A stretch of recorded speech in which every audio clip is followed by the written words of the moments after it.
चलिए स्टार्ट करते हैं। स्टार्ट करते हैं भाई आज की क्लास को। और आज का जो हमारा टॉपिक है वो है, आपने देखा होगा जो हमारा, देखिए जो 3 सेक्शन में बटा होता है अपना ना। एक होता है अपना child development, second is inclusive education and the third one is learning. ठीक है, अब हम थोड़ा लर्निंग का टॉपिक शुरू कर लेते हैं, क्योंकि इंक्लूसिव एजुकेशन की मेरी काफ़ी कुछ वीडियोस हैं, वो चैनल पे भी हैं, आप चाहें तो वहाँ से देख सकते हैं उनको। ठीक है, और अगर हमें टाइम मिला बाद में तो हम उनको भी करेंगे।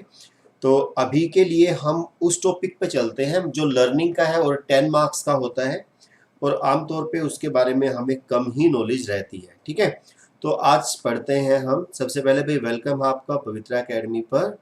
और जो आज का हमारा टॉपिक है वो है how children think and learn. ठीक है, मतलब बच्चे सीखते कैसे हैं और सोचते कैसे हैं। ठीक है, मतलब ये दोनों कैसे कनेक्टेड है, क्या कुछ है, इनके बारे में थोड़ा सा जानेंगे। और ये टॉपिक काफ़ी, मतलब ये मान के चलिए कि आपका बेस बनाएगा आज कि भाई क्या कुछ चीज़ें होती हैं।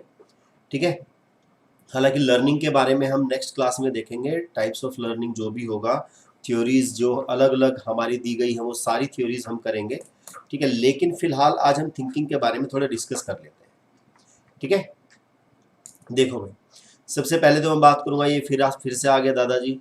ठीक है, ये हमारे जीन पियाजे हैं, इनके बारे में आप काफ़ी कुछ जानते हैं। आपने पुरानी अगर वीडियो देखी है तो आपको काफ़ी कुछ पता होगा। जीन पियाजे हैं, है ना, यहाँ से यहाँ तक हैं, स्विट्ज़रलैंड के रहने वाले हैं, है ना।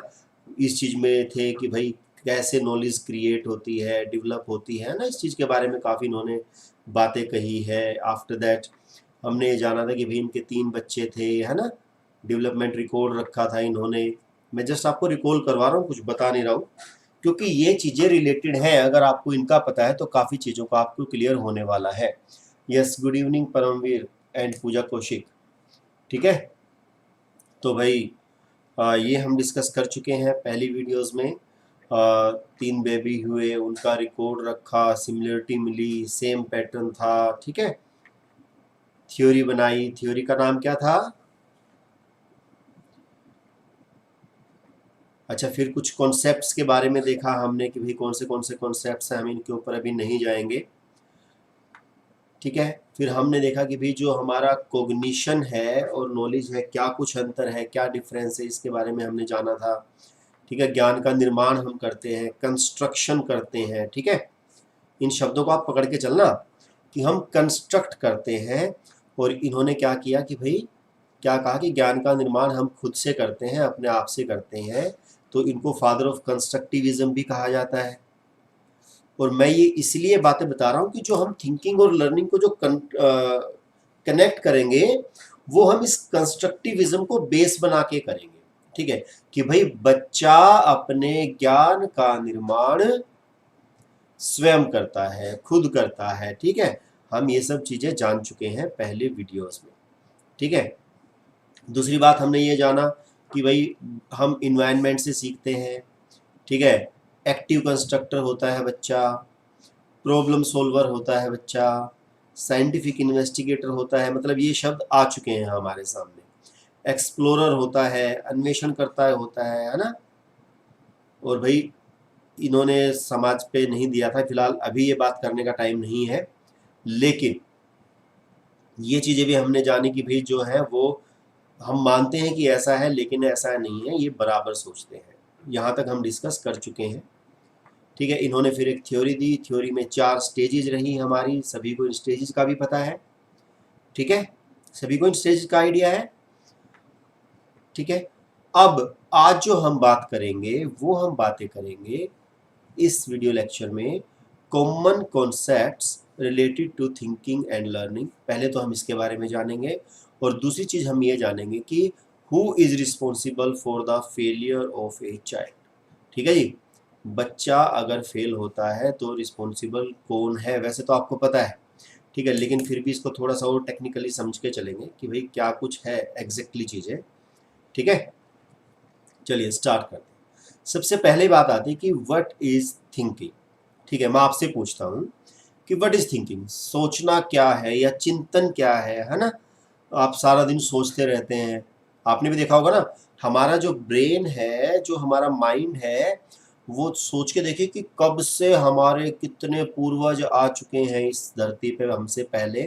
लगभग 100 साल में 4 जनरेशन चली जाती हैं, ठीक है।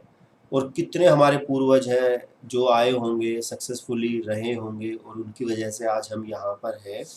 और उन्होंने धीरे धीरे धीरे धीरे सोचना सीखा, और आज हमारा ब्रेन इतना डेवलप हो चुका है कि हम 24 घंटे हमारे दिमाग में कुछ ना कुछ चलता रहता है। और कुछ नहीं तो सॉन्ग्स वगैरह चलने शुरू हो जाते हैं, देखा ना आपने। और भी कुछ नहीं, हम सो भी रहे हैं तो सपने चलने शुरू हो जाते हैं, ठीक है। और अभी तो भाई मैंने वो पता नहीं वो कैसी अजीब सी ट्यून थी, सिर्फ एक ही बार सुनी, वो कई दिनों तक मेरे दिमाग में चलती रही, है ना। वो, हालांकि मैं सीरियल्स वगैरह देखता नहीं हूँ, लेकिन वो काफ़ी अभी आजकल फेमस हो रखा है ना, वो राशि वाशी क्या बोल रही है वो, है ना, रसोड़े में कौन था, पता नहीं क्या कुछ सीन था। मतलब वो क्या है, वो माइंड में बार बार घूमती रहती है चीज़ें, ठीक है। तो अब मैं ये पूछना चाहता हूँ कि ये जो चीज़ें हमारे दिमाग में घूमती हैं, क्या ये थिंकिंग है? क्या ये थिंकिंग की कैटेगरी में आएंगी? यस। आप मुझे थोड़ा सा सोच के बताएंगे, क्या ये थिंकिंग की कैटेगरी में आएंगी या नहीं? एक सेकंड।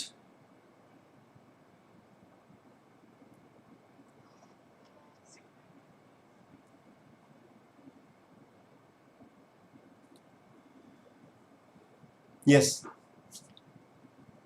शायद नहीं, ठीक है। चलिए, आपने कहा शायद नहीं, आपकी बात को मान लेते हैं भाई, शायद नहीं आएंगे। यस सर, शायद आएंगी, अनुराधा कुमारी कह रहे हैं शायद आएंगी, ठीक है।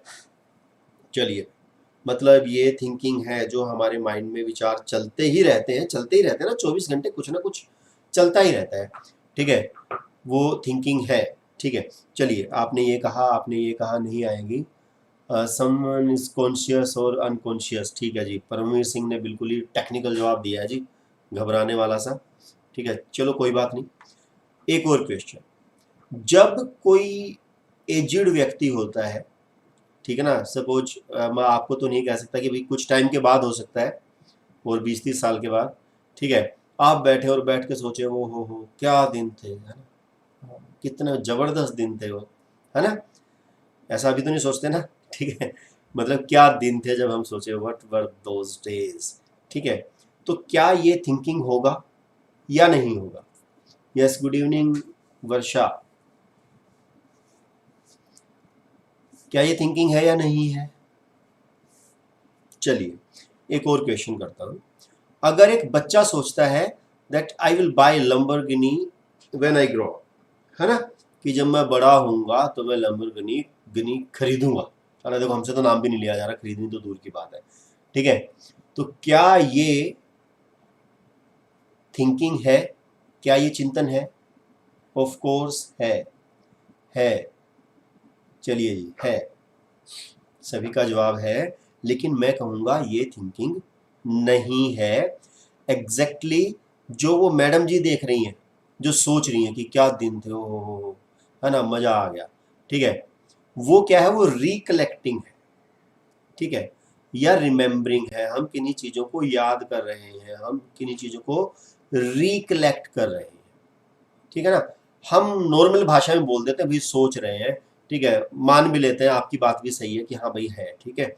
लेकिन एक्चुअल में थिंकिंग क्या है वो अभी हमें समझना है। और जो ये भाई साहब लैम्बोर्गिनी की सोच रहे हैं, ये क्या कर रहे हैं, ये डे ड्रीमिंग है, ये डे ड्रीमिंग है, ठीक है। ये थिंकिंग नहीं है, ये थिंकिंग नहीं है, ठीक है। अब बात करता हूं कि भाई थिंकिंगनेस क्या है, ठीक है। हाँ, अपनी चाइल्डहुड के बारे में सोचते हैं, सोचना हमें लगता है कि अभी थिंकिंग है ना। मैं सोच रहा हूँ मैं वहां चला जाऊं, है ना, मैं बड़ा होकर ये करूंगा, मैं छोटा होकर ये करता था, ऐसी ऐसी बातें करते हैं ना। एक बार थोड़ा सा सीट ऊपर कर लेता हूँ मैं, आजा भाई सीट। हाँ, अब ठीक है, अब अच्छा अच्छा लग रहा है ना। तो भाई आ, देखो अब अच्छा लग रहा है। हाँ, रिकॉल करना, रिकलेक्ट करना, रिमेंबर करना, डे ड्रीम करना, वो सारा का सारा क्या है भाई? थिंकिंग नहीं है। ठीक है, पहले इस बात को समझते हैं कि थिंकिंग क्या है। ठीक है, thinking is flow of ideas. Flow of ideas तो है, विद ए गोल और पर्पज। इस चीज को पकड़ लो। जब हम सोचते हैं किसी गोल को लेके या किसी पर्पज से हम सोचते हैं, वही थिंकिंग कहलाएगा, अदरवाइज थिंकिंग नहीं कहलाएगा। इस चीज को पकड़ के चलो। जब हम किसी गोल या किसी पर्पज के लिए सोचते हैं, तभी वो थिंकिंग की कैटेगरी में आता है। ठीक है, मुझे पता है थिंकिंग मतलब सोचना होता है, ठीक है, लेकिन मैं थोड़ा टेक्निकली जा रहा हूँ।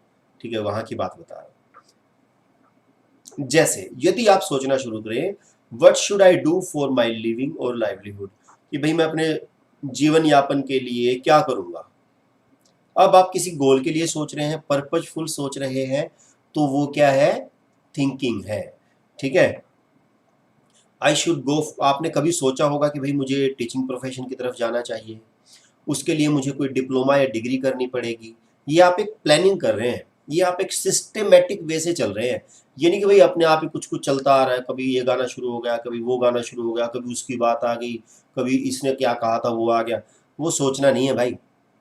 ठीक है ना, वो तो हमारे दिमाग में अपने आप आइडियाज आ रहे हैं, वो एक अलग चीज है।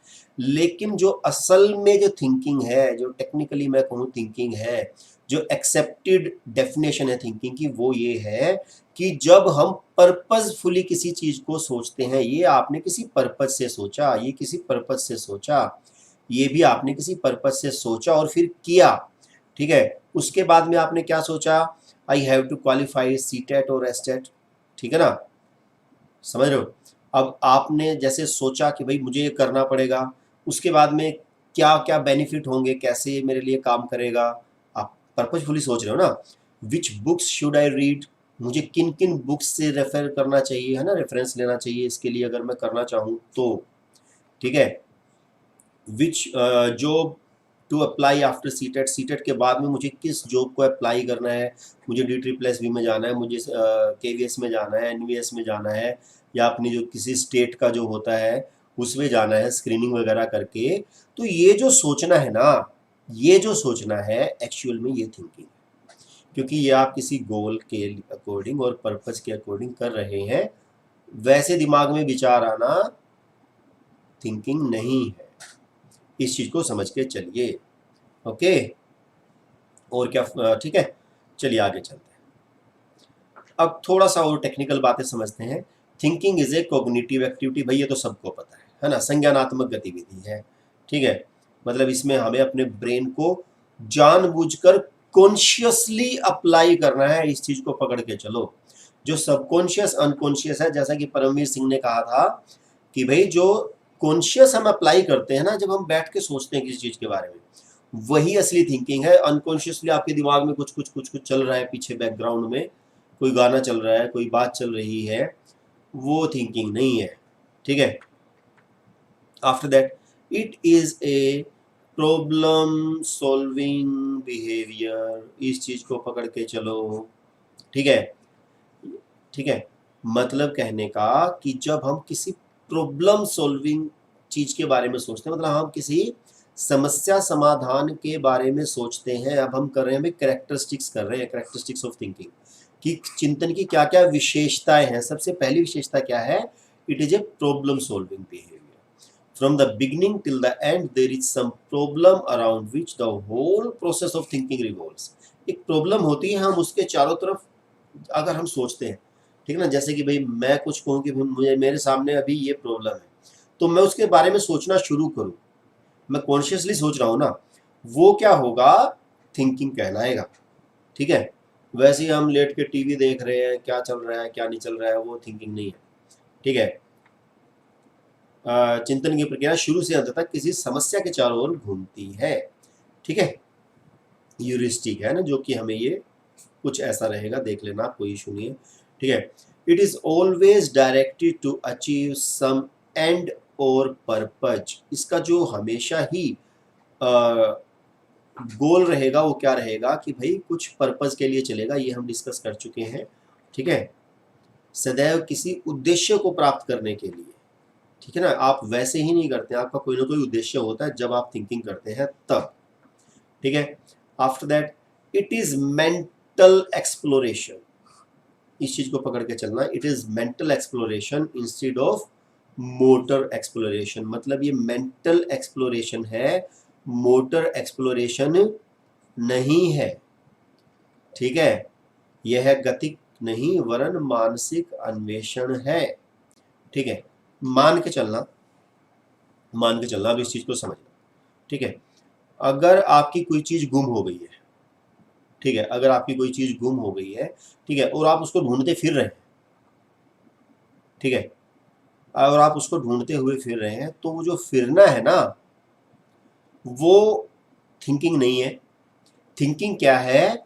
जो आप उसके बारे में सोच रहे हैं, भले ही आप उसके बारे में बैठ के सोचना शुरू करें, ये भागना जो है इधर उधर, ये थिंकिंग नहीं है।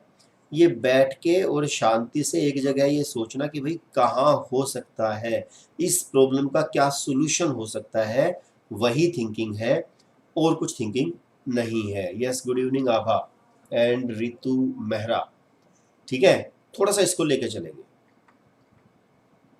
अब देखो भाई, हमने क्या कर रखा है, ह्यूमन बींग्स की मैं बात कर रहा हूं, हमारे पास सोचने के कुछ टूल्स हैं या चिंतन के कुछ उपकरण है। उपकरण मतलब कि भाई मैं सोचूं तो किस तरीके से सोचूंगा, किन किन चीजों का मैं यूज करूंगा सोचने के लिए, उनकी बात चल रही है। सबसे पहली बात है, हम जिससे सोचते हैं, पहली बात है छवि। हम छवियों के द्वारा चीजों को सोचते हैं, बिल्कुल सही बात है। उसके बाद कॉन्सेप्ट या संप्रत्यय के द्वारा हम सोचते हैं, थिंकिंग करते हैं। After that symbols and science, ठीक है ना, या हम कहेंगे प्रतीकों के द्वारा, या संकेत हम कह सकते हैं, संकेतों के द्वारा हम सोचते हैं चीज़ों के बारे में। एंड आफ्टर दैट लैंग्वेज, भाषा के द्वारा हम सोचते हैं, ठीक है। और एक और आएगा इसमें, मैं लिख देता हूँ, प्रोपोजिशन, ठीक है, उसके बारे में अभी हम पढ़ने वाले हैं।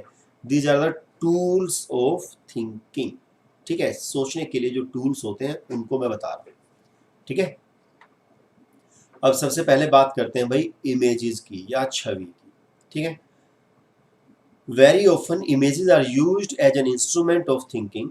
इमेजेस आर माइंड पिक्चर्स, देखिए हमारे माइंड में पिक्चर्स बनी होती है, ठीक है। जैसे कि मैं आपसे ही कहूँ कि भाई आपको मान लो जाना है मुंबई, ठीक है ना, अब तो खैर मुंबई को भी शिफ्ट करने वाले हैं कह रहे हैं, ठीक है। तो आपके माइंड में एक पिक्चर बनी होगी कि भाई वहाँ पे कैसा होगा, कैसे रहते होंगे लोग, कैसी बिल्डिंग्स होंगी, कैसे जो स्टार्स वगैरह हैं वो घूमते होंगे, समुद्र होगा, ठीक है ना। तो वो क्या है, हमारे माइंड में कुछ पिक्चर्स होती हैं जिसके द्वारा हम सोच पाते हैं चीज़ों को, अदरवाइज हम नहीं सोच सकते। अगर मैं बात करूँ कि भाई शाम को 8 बजे क्लास है, ठीक है, 8 PM पे क्लास है, अगर आप दिन में इसके बारे में सोचते होंगे, ठीक है, तो क्या होगा, आपके माइंड में पिक्चर आती होगी, और शायद कुछ ऐसी ही पिक्चर आती होगी कि भाई पीछे स्क्रीन पे कुछ लिखा हुआ है और आगे मैं छोटा सा साइड में बैठा हूँ, ठीक है। तो वो क्या है, इमेज है जो आपको सोचने में हेल्प करती है। अगर ये इमेज ना हो तो आपको सोचने में प्रॉब्लम होगी। एक टूल की तरह काम करती है, एक उपकरण की तरह काम करती है जो आपको हेल्प करती है सोचने में, ठीक है। कैन कंसिस्ट पास्ट एक्सपीरियंसेस और इमेजिनेशन रिलेटेड इमेजेस, ये जो इमेजेस हैं ये हमारी पास्ट एक्सपीरियंस से भी हो सकते हैं और इमेजिनेशन से भी हो सकते हैं। जैसे अगर आप मुंबई नहीं गए हैं और अब मैं आपसे कहूं कि भाई मुंबई कैसा होगा, तो आपके दिमाग में तुरंत मुंबई के बारे में इमेजेस बनना शुरू हो जाएंगी, ठीक है ना। अगर मैं कहूं भाई यूएसए जाएंगे और यूएसए कैसा कैसा होगा, तो आपके दिमाग में मैं दावे से कह सकता हूं, अगर आप सोच रहे हैं तो इमेजेस बनना शुरू हो चुकी होंगी। क्यों? क्योंकि उनके बिना आप सोच ही नहीं सकते। वो क्या है, टूल है थिंकिंग के, ठीक है। We usually manipulate the images instead of actual objects, ठीक है ना, हम मैनिपुलेट करते रहते हैं इमेजेस को। आपने कहा कि भाई मैं उससे जाके मिला, एकदम से आपके दिमाग में पिक्चर आई, ठीक है ना, किसी आदमी की, और जब आपने बताया कि उससे का मतलब यहाँ पे लड़की था, तो एकदम से वो लड़की में चेंज हो जाएगा, ठीक है ना। मतलब धीरे धीरे, मतलब आप देखना कभी भी हम साथ साथ में फिल्म बनाते चलते हैं अपने दिमाग में। तो वो क्या है, टूल है सोचने का हमारे लिए। दूसरा क्या है, कॉन्सेप्ट। कॉन्सेप्ट का मतलब क्या है कि भाई हमारे दिमाग में अलग अलग कॉन्सेप्ट बने हुए हैं हर चीज़ों के लिए, या मैं कहूँगा अवधारणाएं बनी हुई है। जैसे कि अभी मैंने कहा भाई मुंबई, ठीक है जी। अब मुंबई के बारे में मैं कहूँ कि भाई कुछ दिनों से, अभी जब से ये कुछ प्रकरण हुआ है, ठीक है, उसके बाद में होपफुली जो आपका जो कॉन्सेप्ट था इसको लेके उसमें कुछ चेंजेस आए होंगे, मुझे ऐसा लगता है ना। हालांकि मैं ज़्यादा से जानता नहीं उनके बारे में, ठीक है, न्यूज़ पे चलता भी है तो मैं हटा देता हूँ। लेकिन कहने का तात्पर्य ये है कि आपको पता तो है ही सब कुछ। तो वो क्या है कि भाई कॉन्सेप्ट जो है वो बन जाते हैं हमारे चीज़ों के बारे में। अब मुंबई को लेकर आपका कॉन्सेप्ट जो है वो चेंज हुआ होगा इस प्रकरण के बाद। मतलब पहले एक अलग कॉन्सेप्ट था, अब एक अलग कॉन्सेप्ट है। पिक्चर हो सकता है वही रहे, इमेज हो सकता है वही रहे, लेकिन कॉन्सेप्ट जो है वो चेंज होते रहते हैं टाइम टू टाइम, ठीक है। ये क्या है, जनरल आइडिया है। जैसे मैं कहूँ कि भाई पाकिस्तान, ठीक है जी, पाकिस्तान को लेके हमारे मन में एक अलग ही कॉन्सेप्ट है, एक जनरल आइडिया है, भाई हमारे से लड़ता रहता है, आतंकवादी भेजता रहता है ना, मानता नहीं है, अजीब सा पता नहीं क्या बना रखा है इन्होंने, बनाना रिपब्लिक, ठीक है। तो मतलब कहने का क्या है कि हमारे दिमाग में एक अलग कॉन्सेप्ट है, वहीं पे जो पाकिस्तानी उनके दिमाग में हमारे लिए ये कॉन्सेप्ट हमें परेशान रखते हैं, दादागिरी दिखाते हैं, है ना, सारी दुनिया को हमारे अगेंस्ट कर रखा है। तो वो क्या है, अलग अलग कॉन्सेप्ट बने हुए हैं। ये क्या जनरल आइडिया होता है, that stands for a general class and represents the common properties of all the objects or events for this general class, है ना। इसमें एक जनरल क्लास भी हो सकती है, भाई ये वाले आदमी ऐसे होते हैं, ये वाले आदमी ऐसे होते हैं, मतलब हमारे दिमाग में कुछ कॉमन आइडिया होते हैं, ठीक है। ठीक है, the concept formation of generalization economizes and चलिए इन चीज़ों को छोड़ते हैं, ठीक है। उसके बाद आते हैं भाई सिंबल्स और साइन। अब हम सिंबल्स या साइंस के द्वारा भी सोचते हैं, प्रतीक या संकेतों के द्वारा। जैसे कि मैं कहूँ भाई ट्रैफिक लाइट है, ठीक है, अपने आप में वो कुछ नहीं है, लेकिन हमारे दिमाग में वो क्या है, एक टूल की तरह काम करते हैं कि भाई अगर रेड लाइट हो रखी है तो हमें खड़ा होना है, ठीक है ना, और जैसे ही ग्रीन हो जाए, मतलब येलो हुई तो हमें तैयार हो जाना है, ग्रीन होते ही हमें चल देना है, ठीक है ना। तो वो क्या है, सिंबल है, रेलवे सिग्नल है, सिंबल है। स्कूल की घंटी, आपने देखा होगा स्कूल की घंटी बजते ही क्या मजा आता है ना, आता था, अगर आप टीचर हैं तो अभी भी आता होगा, ठीक है। तो वो क्या है, सिंबल है ना, बैज लगाने से सिंबल है, गाना सिंबल है, झंडे सिंबल है। अभी देखो कल ही वहाँ पे चाइना में वो अक्साई चीन में झंडा गाड़ दिया इंडिया का, ठीक है ना। नारे जो हैं वो क्या है, वो सिंबल है, प्रतीकात्मक अभिव्यक्तियां हैं, ये अपने आप में कुछ नहीं है, हमने इनको टूल की तरीके से यूज करते हैं, ओके। उसके बाद में आती है भाई भाषा हमारी। भाषा तो आपको पता है, हमने लैंग्वेज और थॉट में इसको डिस्कस भी किया है कि भाई भाषा जो है, इवन जो हमारे लेव वाइगोत्स्की हैं, मैं बताना भूल गया था, यहाँ पे मैं एक पॉइंट बता देता हूँ। लेव वाइगोत्स्की ने कहा है कि भाई जो भाषा है, it is the greatest tool, ठीक है जी, ये क्या है, ग्रेटेस्ट टूल है in the evolution of human beings, है ना। जो ह्यूमन बीइंग्स के इवोल्यूशन में जो सबसे बड़ी क्रांतिकारी हुई, वो क्या हुआ, भाषा का प्रयोग सीख लिया, जिससे भाषा की वजह से हम सोच सकते हैं, है ना। जैसे कि हमने डिस्कस किया था लैंग्वेज एंड थॉट में कि भाई भाषा से ही हम चीज़ों को सोचते हैं। Language beside serving a link inter function as a tool in thinking, है ना। भाषा सोचने के लिए बड़ी यूजफुल है ना। लिसन, रीड्स, राइट्स जो भी है ये आपको पता है, इस बारे में हम ज़्यादा टाइम वेस्ट नहीं करेंगे। एक है प्रोपोजिशन। प्रोपोजिशन का मतलब क्या है, कथन। कथन का मतलब क्या है, these are the sentences which are either true or false but not both. ये कुछ ऐसे सेंटेंसेज है वो जो या तो ट्रू होंगे या फॉल्स होंगे, लेकिन दोनों नहीं हो सकते, उनको हम क्या कहते हैं, प्रोपोजिशन। और प्रोपोजिशंस के द्वारा भी हम चीजों को सोचते हैं, ठीक है। जैसे जैसे कि मैं कहूं, हम कहेंगे भाई ग्रास इज ग्रीन, ठीक है जी, ग्रास इज ग्रीन एंड 2 + 5 = 5, ठीक है। आर प्रोपोजिशन, ये दोनों क्या है, कथन है। भाई किसी ने बात कही है जो सही भी हो सकती है और गलत भी हो सकती है। अब मैं कहूंगा जो पहले वाली प्रोपोजिशन है, मतलब ग्रास इज ग्रीन, वो क्या है, ट्रूथ है, वो सच्चाई है। वहीं पर क्या है, सेकंड वन इज फॉल्स। हमें पता है भाई 2+5 7 नहीं होते हैं, ठीक है। तो जो कुछ बातें कही जाती हैं वो क्या है, प्रोपोजिशन कहलाते हैं। और प्रोपोजिशन भी हमारे लिए टूल्स का काम करते हैं, क्योंकि हमें पता है कि ये बात सच है। जैसे मैं कहूं कि भाई आज यदि आपके सामने मैं एक प्रोपोजिशन रखूं that the earth is round, ठीक है जी, अर्थ इज राउंड है, आप कहेंगे जी ये ट्रू बात, ये बात सच है, आज आप ये कहेंगे। लेकिन यही बात अगर आज से 200 साल पहले किसी लोग को किसी ने कही होती तो कहते कि भाई ये बात फॉल्स, ये झूठ बोल रहा है, राउंड कहाँ से है, दिखाना चपटी है ये तो, ठीक है। तो मतलब कहने का तात्पर्य ये है कि भाई प्रोपोजिशन का मतलब है कि हम उसके द्वारा भी सोचते हैं कि हम कॉन्सेप्ट्स को मानते चलते हैं कि हाँ ये चीज़ है, ये चीज़ नहीं है। ये अलग अलग क्या है, टूल्स है। अब इससे रिलेटेड भाई देखो आंसर बता दो जल्दी से, ठीक है। क्वेश्चन है आपके सामने, शाबाश।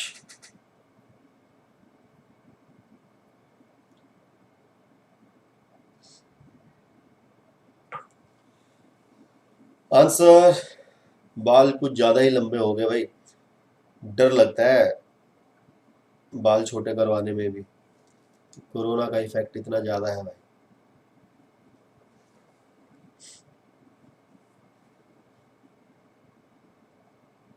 यस वेरी गुड चंचल, देखो पता तो सभी को लगेगा, लेकिन बात यह है कि सबसे पहले देख कौन रहा है। चंचल वाईफाई लगवा रखा है लग रहा है, ठीक है। देखो थोड़ा सा इस चीज को समझेंगे भाई। इमेजिनेशन एक अलग चीज है, प्लीज इस चीज को समझ के चलिए। इमेजिनेशन एक अलग चीज है और इमेज एक अलग चीज है। इमेज का मतलब क्या है कि कोई पिक्चर होना, इमेजिनेशन का मतलब क्या है, कल्पना करना, है ना। दोनों अलग अलग चीजें हैं ना। तो आप जो थर्ड कह रहे हैं इमेजिनेशन को शायद इमेज समझ के कह रहे हैं। ध्यान से देखो यहाँ पर क्या है, कल्पना है, और यहाँ पर क्या है, प्रतिमा है। आप भी मेरी तरह इंग्लिश में पढ़ने लग गए हो शायद, ठीक है। तो थोड़ा सा कभी कभी हिंदी की तरफ देख लिया करो, वहां से ज़्यादा क्लियर हो जाएगा। तो यहाँ पर आप देखेंगे कि इमेज, इमेजिनेशन डबल डबल दे रखा है, कॉन्सेप्ट, प्रोपोजिशन। लेकिन इसमें अगर आप फोर्थ में देखेंगे तो आपको 4 चीज़ें मिलेंगी, image, language, concept and proposition, ठीक है। तो ये जवाब सही होगा, क्योंकि इमेजिनेशन को हम कभी भी टूल के रूप में नहीं मानते, हमने ऐसा नहीं पढ़ा है, ठीक है। यहाँ पे इमेजिनेशन है, यहाँ पे भी इमेजिनेशन है, लेकिन इनमें इमेजिनेशन नहीं है, ठीक है।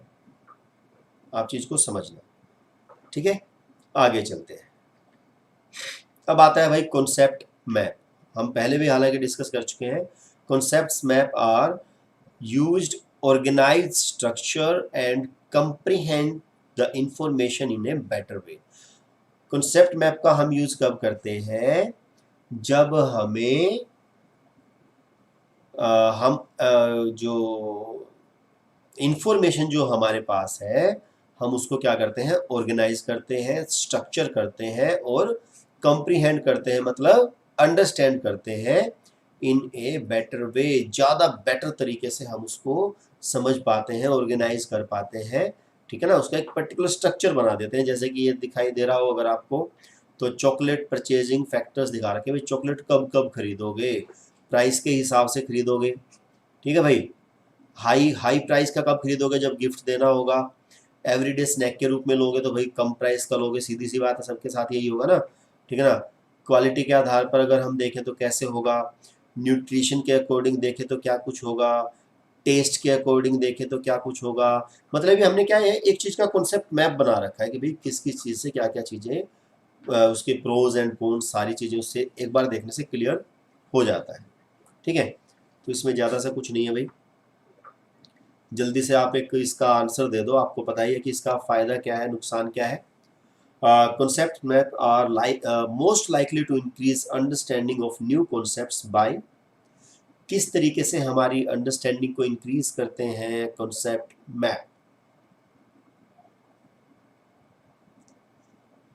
शाबाश सर, नेट प्रॉब्लम की वजह से लेट हो गए। कोई बात नहीं मैडम, मैं भी हो गया था एक दिन, कल या परसों। ठीक है, तो कोई नहीं, चलता है कभी कभी। यस, इसका आंसर है जी fourth. Very good, Vikas Kumar, Paramveer Singh and Nidhi Mathur, इन तीन का मेरे पास सबसे पहले जवाब आया है। बाकी भाई आंचल कुमारी, चंचल चौहान, सारांश सिंह, सचिन मुनखिया, आभा शर्मा, पूजा कौशिक, पूनम दिनोदिया, आकांक्षा गर्ग, मेरू कौशिक, सभी का जवाब सही है भाई। ठीक है जी, तो हमारा आंसर क्या है? इससे क्या बेनिफिट होता है कॉन्सेप्ट मैप से? Increasing ability to organize information logically. हम इंफॉर्मेशन को लॉजिकली ऑर्गेनाइज कर पाते हैं, तर्कपूर्ण ढंग से सूचनाओं को व्यवस्थित करने की योग्यता को बढ़ाने के द्वारा होता है। अब देखो भैया, चीज को समझते हैं। बात आती है वाई डू चिल्ड्रन फेल, बच्चे फेल क्यों होते हैं, है ना? अब इसका आंसर आपको सभी को पता है, ठीक है, कि भाई बच्चे की कमी नहीं निकालनी है। हर एक की कमी निकल सकती है, ठीक है, लेकिन बच्चे की कमी नहीं निकालनी है। अब यहाँ पे बात करते हैं रीजन्स बिहाइंड फेलियर। अब जो जो कमियां हमें निकालनी है उनको समझते हैं लॉजिकली। ठीक है, एक तो हमने कह दिया भाई बच्चे की कमी निकाली, सबकी निकाल दो, लेकिन सबकी भी भाई किस तरीके से निकालनी है, क्या क्या है लॉजिकली, क्या क्या चीजें हैं, उनको समझते हैं। सबसे पहली बात, रोट लर्निंग। आपको पता है ना, हमारा जो सिस्टम है वहां पर क्या है भाई, रोट लर्निंग है। बहुत ज्यादा प्रेशर होता है किसके ऊपर? देखो मैं एक बात बताता हूँ, वही है ना कि हम कामयाब क्यों नहीं हो पा रहे, क्योंकि देखो जो हमारा जो कल्चर है, एक्चुअली में जो हमारा कल्चर है ना, वो कहता है कि प्रोसेस के ऊपर काम करो, रिजल्ट अपने आप मिलेगा, है ना? वो बोलते हैं ना कर्मण्येवाधिकारस्ते मा फलेषु कदाचन। ठीक है, मतलब कहने का क्या है कि भाई कर्म के ऊपर ध्यान दो, फल के ऊपर ध्यान मत दो, क्योंकि फल तो आपके हाथ में है ही नहीं। ठीक है ना, आपके हाथ में क्या है? अभी प्रिपरेशन करनी आपके हाथ में है ढंग से। आपके हाथ में ये थोड़ी कि आपका सिलेक्शन हो जाए, ये आपके हाथ में नहीं है। हाँ, लेकिन ये करोगे तो ये अपने आप मिल जाएगा। जबकि मैं कहूंगा जो एक अमेरिकन सोच है, ठीक है ना, जो एक अमेरिकन सोच है वो क्या कहती है, वो रिजल्ट ओरिएंटेड है। वो रिजल्ट ओरिएंटेड है कि भाई आपने चाहे जो मर्जी किया, जैसे कि उसका होता है ना कि वर्क डन का होता है कि भाई आपने चाहे सारा दिन दीवार को धक्का लगाया, ठीक है, अगर दीवार नहीं सरकी तो आपने पूरा दिन कुछ नहीं किया। ठीक है ना, ऐसा कुछ होता है ना सीन। तो वही चीज है कि ये कहते हैं कि भाई रिजल्ट क्या, आपने मेहनत की नहीं की हमें उस चीज से मतलब नहीं, हमें तो रिजल्ट से मतलब है। आपने कैसे किया कैसे नहीं किया, आपने नकल करके किया, आपने सेटिंग करके किया, आपने जैसे मर्जी किया, दूसरे को धोखा देके किया, जो मर्जी किया, अगर आपका रिजल्ट ठीक है तो आप ठीक है, अदरवाइज नहीं है।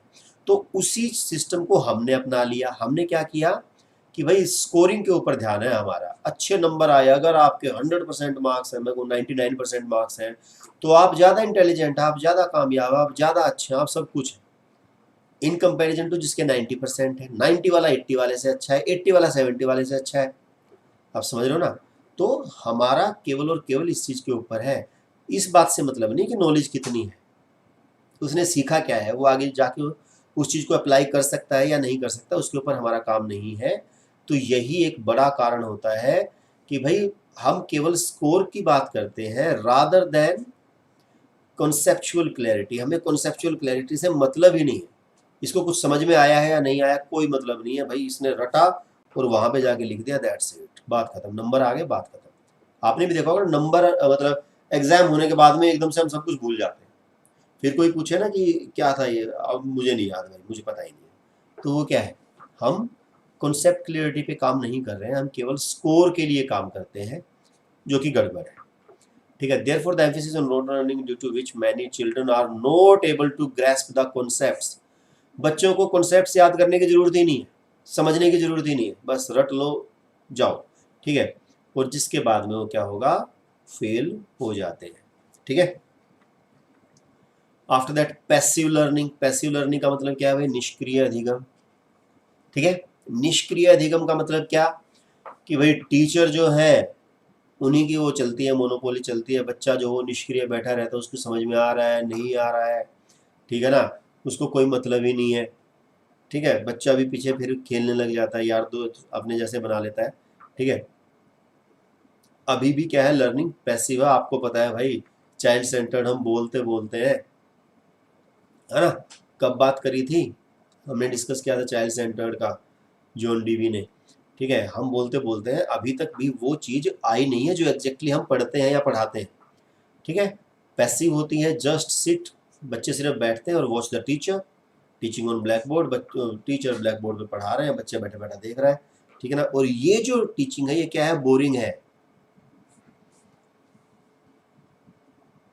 अच्छा जी, हाँ ये आते रहते हैं जी, ठीक है ना। ये this type of education is boring and children are not able to concentrate for longer time, ज़्यादा टाइम तक कंसंट्रेट भी नहीं कर पाते हैं, ठीक है, और इफेक्टिवली लर्न भी नहीं कर पाते, सीख भी नहीं पाते, ये भी एक कारण है फेलियर का। After that lack of motivation, आपको पता है भाई बच्चे मोटिवेटेड नहीं रहते हैं, ठीक है ना।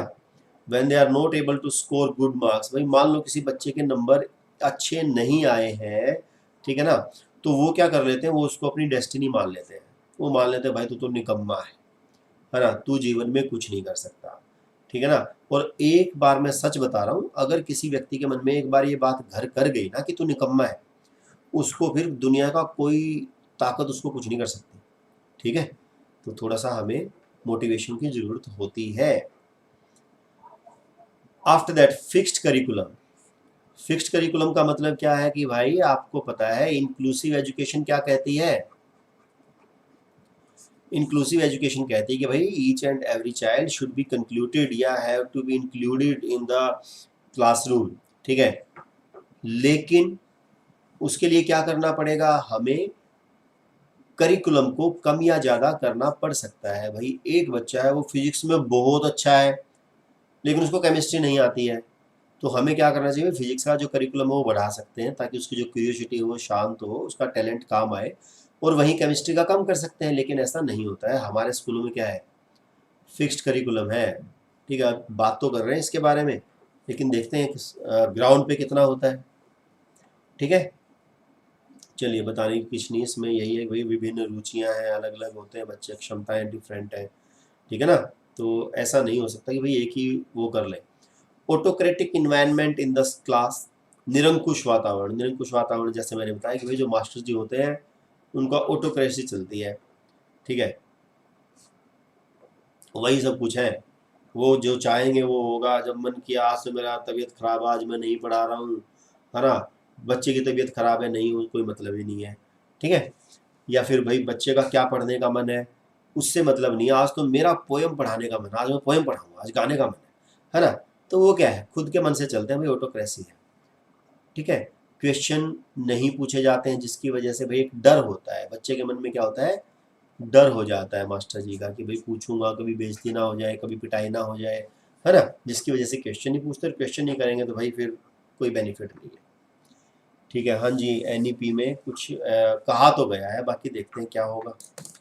After that lack of diagnostic and remedial instruction, अब आपको पता है कि भाई हमारे यहाँ पे जो रेमिडियल टेस्ट हैं, ठीक है, सॉरी डायग्नोस्टिक टेस्ट हैं या रेमिडियल इंस्ट्रक्शन है, वो कहाँ होती है, कितनी होती है, कौन करता है, ठीक है, उनकी कमी है, अभाव है तगड़े वाला।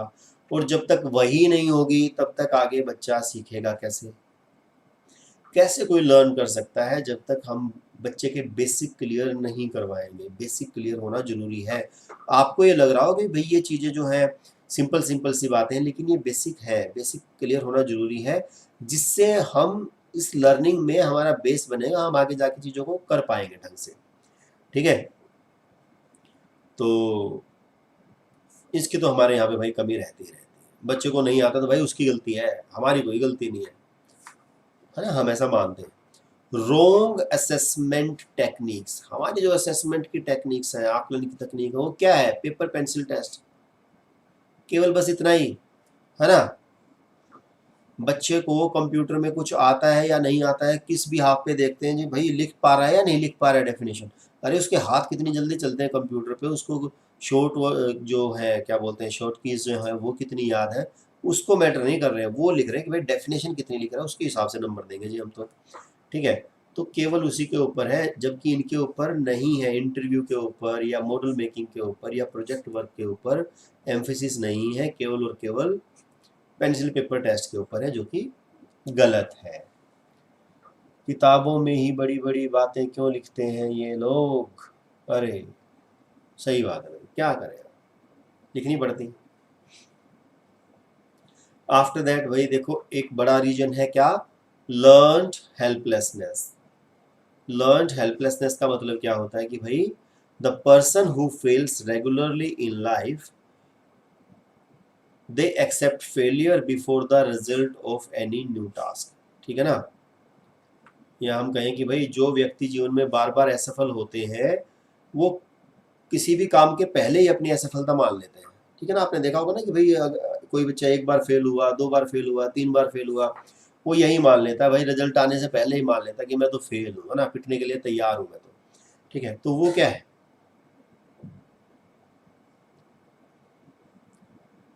Learned helplessness. ये अपने आप में एक टर्म है जिसको कहा जाता है लर्न्ड हेल्पलेसनेस। यह जीवन का नकारात्मक दृष्टिकोण है जो कि बच्चों में डेवलप हो जाता है, आपने देखा होगा ना, ये सीखी हुई विवशता है। ये विवश नहीं है बच्चा कि भाई कुछ कर नहीं सकता, लेकिन नहीं, उसने सीख लिया है कि हाँ मैं विवश हूँ। ठीक है, तो ये वो है।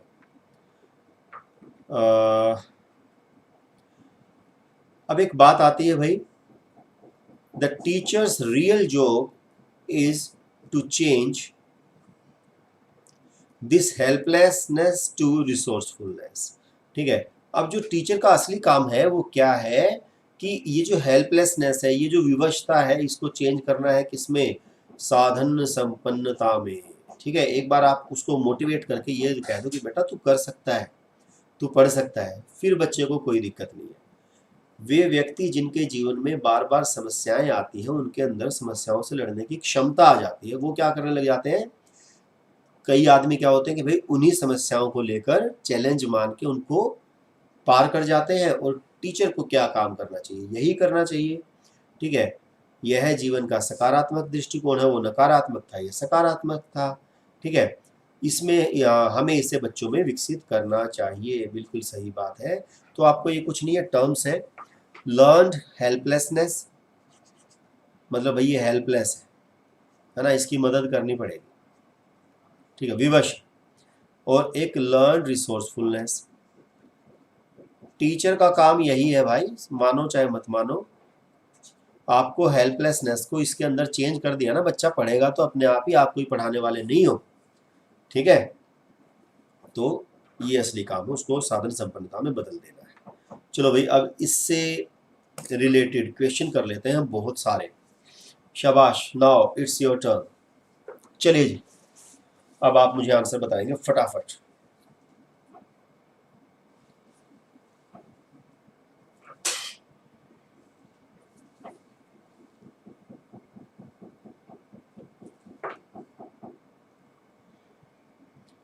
शाबाश।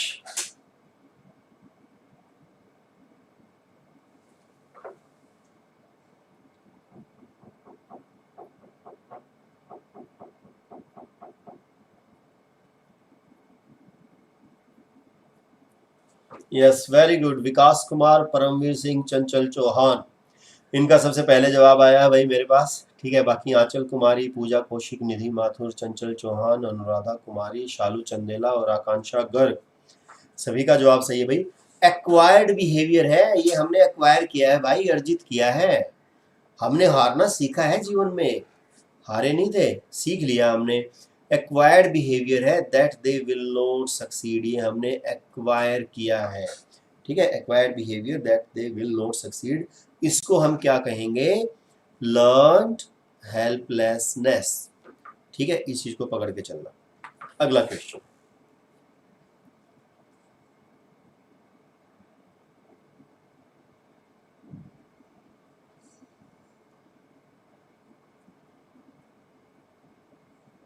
शाबाश।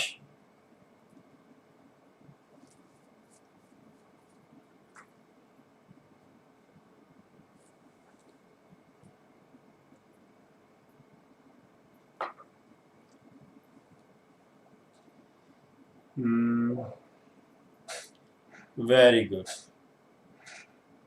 देखिए कुछ अलग अलग भी आ रहे हैं, लेकिन जिनका पहले आया है आकांक्षा गर्ग, चंचल चौहान, परमवीर सिंह। ठीक है, देखो सीधी सी बात है भाई। How would you help children in your class to make changes in their concept? उनके कॉन्सेप्ट में चेंज करने के लिए क्या करेंगे आप? ठीक है, बाय गिविंग फैक्चुअल इंफॉर्मेशन। जी नहीं, आपको कुछ नहीं करना है, बच्चे को खुद करना है। ठीक है, आप ये नहीं करेंगे। By giving children an opportunity to express their own understanding of the concept. पहले बच्चे को तो बताने दो भाई, तुम इसके बारे में क्या सोचते हो। देखो कल ही हमने पढ़ा, हालांकि इंग्लिश पेडागोजी थी, कल ही हमने ये पढ़ा कि वे जो एरर्स होते हैं उससे पता चलता है, वो विंडोज है जिससे दिखता है कि हाँ बच्चा यहाँ पर गलती कर रहा है, बच्चे की यहाँ पर कमी है, ताकि हम उसको ठीक कर पाएंगे। ठीक है, वो पॉजिटिव चीज़ है, वो नेगेटिव नहीं है।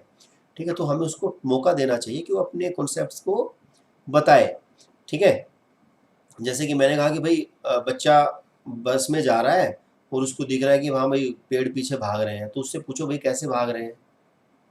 ठीक है ना, पेड़ कैसे पीछे भाग रहे हैं, हम आगे नहीं भाग रहे, बच्चा तो यही बोलेगा ना। तो उससे पूछो, उससे को अपॉर्चुनिटी दो कि वो एक्सप्रेस करे। ठीक है, उसके बाद में ही हम उसको क्लियर करेंगे। बाई डिक्टेटिंग द इंफॉर्मेशन नहीं, डिक्टेटिंग का तो मतलब ही नहीं है हमारा। बाई पनिशिंग ये भी खत्म है, तो ऑप्शन नंबर 2 हमारा सही होगा, हम उसको अपॉर्चुनिटी देंगे। ओके, चलिए नेक्स्ट देखते हैं।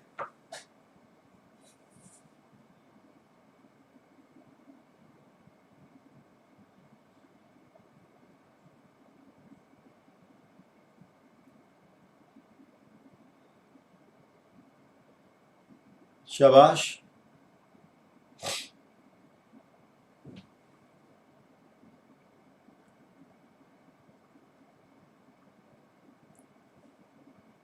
वेरी गुड भाई, सचिन मुनखिया, विकास कुमार और चंचल चौहान, इनका जवाब सबसे पहले आया है सही। बाकी सारांश सिंह, आंचल कुमारी, अनुराधा कुमारी, निधि माथुर, पूजा कौशिक, परमवीर सिंह, आकांक्षा गर्ग। ठीक है जी, इनका आया है सही जवाब। क्योंकि देखिए क्वेश्चन में क्या है, नोट, नोट पे हमें विशेष ध्यान देना था। Does not facilitate meaningful learning. ठीक है, तो भाई देखो ये जो है ये बिल्कुल गलत जा रहा है हमारा। रिपीटिशन बेस्ड ऑन मियर रिकॉल, केवल याद करने के आधार पर पुनरावृत्ति कराएंगे क्या? नहीं, गलत हो जाएगा, है ना। तो आंसर होगा option number 4। Yes, Poonam Dinodia ma'am का भी बिल्कुल सही है। आगे चलते हैं, शाबाश, इसका आंसर बताएंगे। Supports learning in a classroom.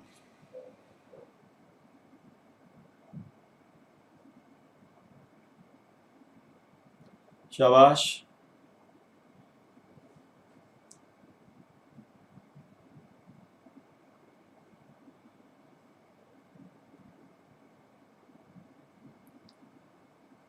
Yes very good, सबसे पहले जवाब आया भाई सारांश का, after that Chanchal Chauhan and then विकास कुमार। आपका तीनों का ही जवाब सही है। बाकी परमवीर सिंह, अनुराधा कुमारी, आंचल कुमारी, सभी का जवाब सही आ रहा है भाई। मतलब ऑप्शन नंबर 2। हम कैसे करेंगे भाई सपोर्ट लर्निंग को? Supporting the autonomy of children, autonomy children की होनी चाहिए। ठीक है जी, बच्चों को स्वायत्ता मिलनी चाहिए और सहायता मिलनी चाहिए, है ना। अध्यापक द्वारा बच्चों को स्वायत्ता को बढ़ावा व सहायता देना, वही फैसिलिटेट करना है इसका मतलब। और चाइल्ड सेंटर्ड, स्वायत्ता का मतलब कि भाई खुद से, खुद के ऊपर निर्धारित हो, मतलब क्या कहेंगे हम उसको, आश्रित हो खुद के ऊपर। ठीक है, स्वतंत्रता से मतलब है। अब बात करते हैं भाई मिस्टेक। अब आपको पता है कि भाई मिस्टेक किसकी होगी। ठीक है ना, सबसे बात पहली है, अगर बच्चा फेल होता है तो किस किस की मिस्टेक हो सकती है? सबसे बात है भाई सिस्टम का फेलियर हो सकता है। आपको पता है ना इस बात को, हमें पता है। जब एक बच्चा फेल होता है तो बच्चा फेल नहीं होता, सिस्टम फेल होता है। आफ्टर दैट करिकुलम अलग अलग होना चाहिए था भाई। ठीक है ना, करिकुलम अलग होना चाहिए था। ये बच्चा भाई मैथमेटिक्स में अच्छा नहीं है, लेकिन ये इंग्लिश में जबरदस्त है, इसका इंग्लिश वाला करिकुलम बनाओ, इसका मैथमेटिक्स का थोड़ा कम रख दो, कोई दिक्कत नहीं है। ठीक है, टीचिंग टेक्निक्स, भाई हमारी टीचिंग टेक्निक में कमी रहेगी होगी, इसलिए बच्चे का नहीं होगा, है ना। ये भी हमें मान लेना है। असेसमेंट टेक्निक, भाई हमें आकलन करना ही नहीं आता, अब हम क्या करें, ठीक है, इसलिए बच्चा रह गया होगा। मतलब सारी सब की कमी हो सकती है, बच्चे की कमी नहीं बतानी है कभी भी जीवन में। और दूसरी बात मैं बता दूं, ये जो सिस्टम है ना, अभी आपको पता चलेगा क्वेश्चन में, ये जो सिस्टम है, ये सिस्टम एजुकेशन है, समझ रहे हो, ये एजुकेशन सिस्टम है। गवर्नमेंट पॉलिसीज के बारे में आप कुछ नहीं कहोगे, गवर्नमेंट जो पॉलिसीज कर रही है वो उसके बारे में आप कुछ नहीं कहोगे। गवर्नमेंट जो आपको मतलब जो अनुदान देती है, ग्रांट देती है, उसके बारे में आप कुछ नहीं कहोगे जी गवर्नमेंट फैसिलिटीज नहीं प्रोवाइड करवा रही, हम क्या करें, स्कूलों में कैसे पढ़ाएं।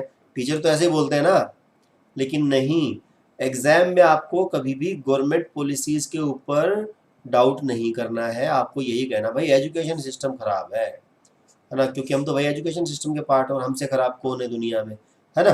तो अपने ऊपर बात लेनी है, सेल्फ क्रिटिसिज्म करना, ये बताना कि हाँ मैं जीन पियाजे की 4th स्टेज में हूँ एब्स्ट्रैक्ट ऑपरेशनल में, है ना, क्योंकि हम मैं सेल्फ क्रिटिसिज्म कर सकता हूँ, मुझे पता है मेरे अंदर क्या कमी है।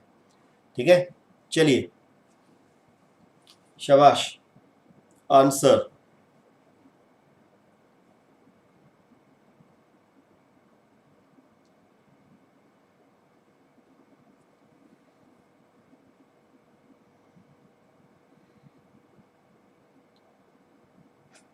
वेरी गुड सारांश, चंचल चौहान एंड सचिन मुनखिया, 3 का जवाब आया भाई मेरे पास सबसे पहले।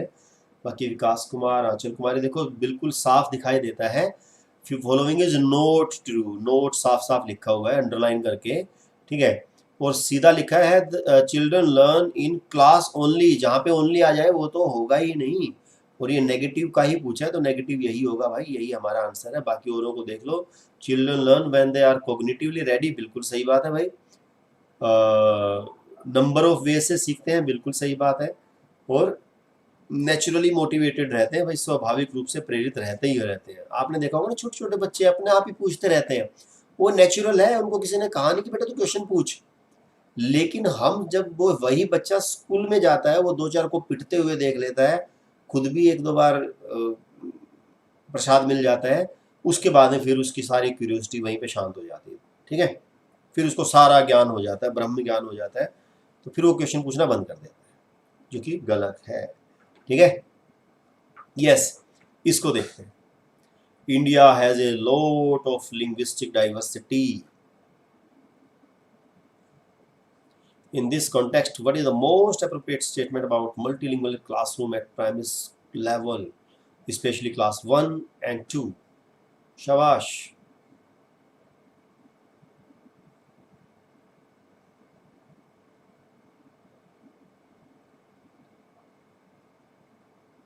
दिख नहीं रहा है, थोड़ा बड़ा करूं इसको, कोशिश करूं, हो जाएगा क्या? हाँ हो रहा है,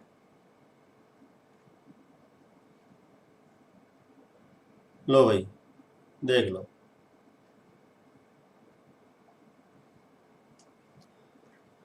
जी हाँ, सारांश, चंचल चौहान, आकांक्षा गर्ग, बिल्कुल तीनों का जवाब सही है। और अनुराधा कुमारी, बलर है ये सर? नहीं, इतना बलर भी नहीं है भाई, दिख रहा है मुझे भी, ठीक है। परमवीर सिंह, आकांक्षा गर्ग, बिल्कुल सभी का सही है। नज़र नहीं आ रहा, चलो कोई बात नहीं भाई, मैं क्या करूँ, क्वेश्चन इतना लंबा था ना। तो देखो इसका आंसर है ऑप्शन नंबर 3, मैं पढ़ के सुना देता हूँ अगर पढ़ने में कुछ प्रॉब्लम है तो।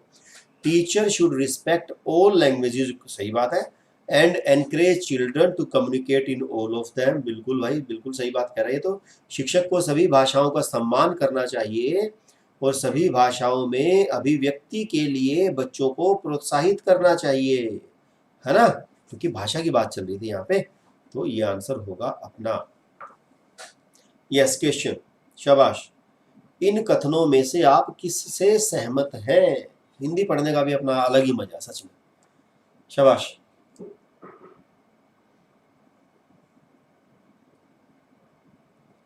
कोई बात नहीं, आप बाद में थोड़ा बड़े करके देख लेना, स्क्रीन दिख जाएगा।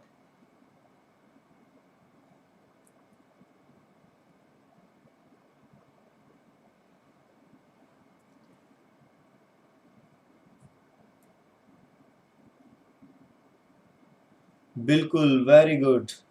सबसे पहले भाई जवाब आया था सारांश का, विकास कुमार, निधि माथुर, आंचल कुमारी, चंचल चौहान। बिल्कुल जी, सभी का जवाब बिल्कुल सही है। Option number 3, a child's failure is a reflection on the system and its inability to respond to the child. मतलब सिस्टम असमर्थ रहा, ठीक है ना, सिस्टम असमर्थ रहा कि बच्चे के प्रति रिस्पॉन्ड करने में। बच्चा असफल नहीं रहा, सिस्टम असफल रहा है ना। ये चीज़ें हम पढ़ चुके हैं। चलिए जी, हमारा लास्ट था क्वेश्चन, होपफुली आपको समझ में आया होगा। ठीक है, तो कल मिलते हैं लर्निंग के ही एक टॉपिक के साथ। तब तक के लिए thank you so much, good night, have a nice day and meet tomorrow at 8 PM। Good night to all and good day to Poonam Dinodia ma'am. Thank you so much.